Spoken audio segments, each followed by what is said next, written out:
Bangladesh, in my view, must today figure prominently in our strategic concerns, not only because we have to be watchful of extremist trends around the world, but several other, and in my view, more important reasons. And I will conclude by identifying those factors. First, Bangladesh is the third largest Muslim country in the world. Whenever I ask my students about the Muslim distribution of Muslim population, that which is the largest Muslim country in the world? Saudi Arabia. Because they read mostly about Saudi Islam, Saudi Arabia, or Kuwait, Iraq, Jordan, probably. It never occurs to them that the largest concentration of Muslims in the world is in Asia. Secondly, in the same sense, Bangladesh is the only country which has played the most moderate and constructive role in the OIC, Organization of Islamic Conferences. If you look at the proceedings of the OIC,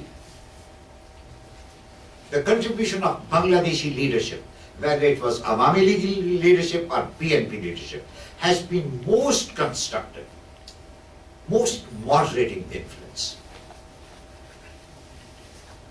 And this is a great strategic asset for us in Washington.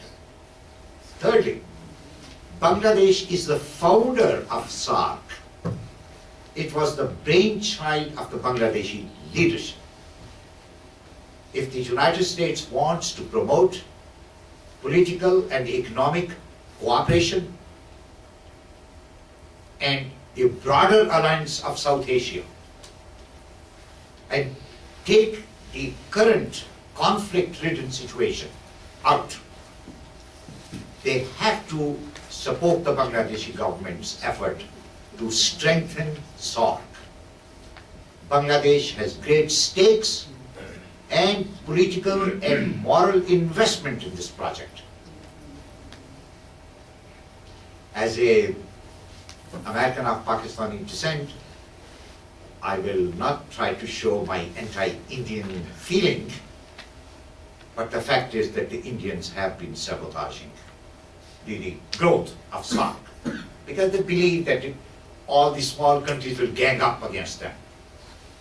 But if their fears are alleviated and then sort of some environment is created, I think this is great. Secondly, Bangladesh sits at the juncture, the very strategic and critical juncture of South and Southeast Asia. It links the South Asian subcontinent with the Southeast Asia. Thirdly, Bangladesh provides one of the largest contingents for the United Nations peacekeeping forces around the world. Over the years, Bangladeshi troops, army jawans and army officers have become most professional and experienced in peacekeeping all over the world. Bangladeshi troops today constitute the vanguard for our efforts to build peace in this troubled world. All the troubled spots. Thus, they are contributing most significantly in creating conditions that will deny terrorists safe haven. That's the service they are doing for us in the United States. Fourth, my friend was talking about the Bangladeshi expatriates. Bangladeshi expatriates constitute one of the largest manpower, both skilled and unskilled, and are contributing enormously to the economic development of our allies in the Persian Gulf. Although I feel ashamed and personally humiliated when I visit these Gulf states and see how my Pakistani, Bangladeshi, Sri Lankan brethren are being treated by our so-called Arab brothers. But it's not only the Persian Gulf.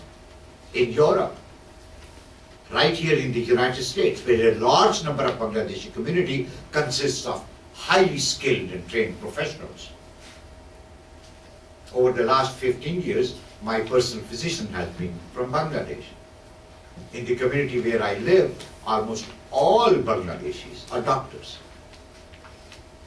Fifth, and this in my view is equally important, the future stability and economic development of Bangladesh will be a testimony and a model and an example to the rest of the Muslim world of how a great Muslim nation can benefit from friendly relationship with the United States.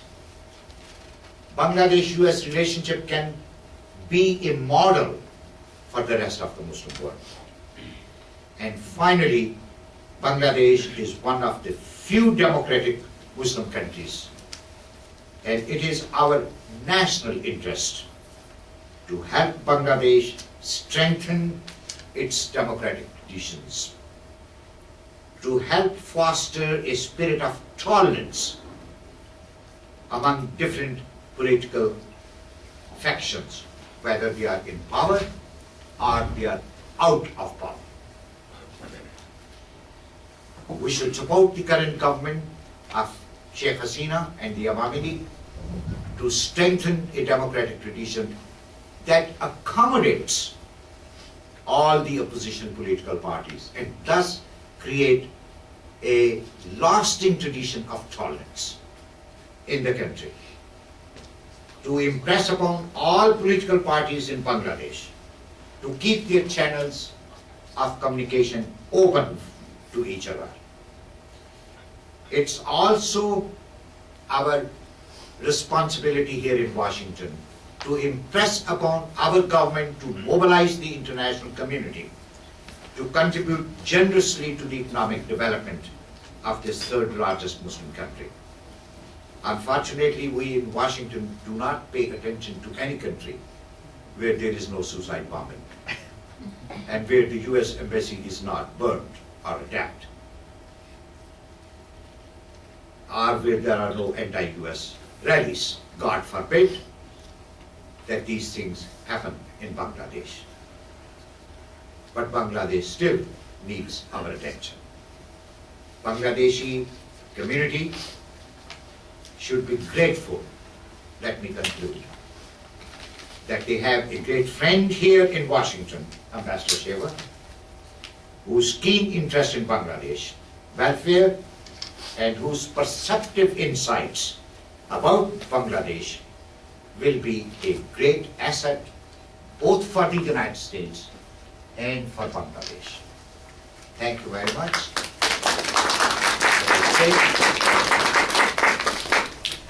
पूरे देखा हुए इंशाल्लाह।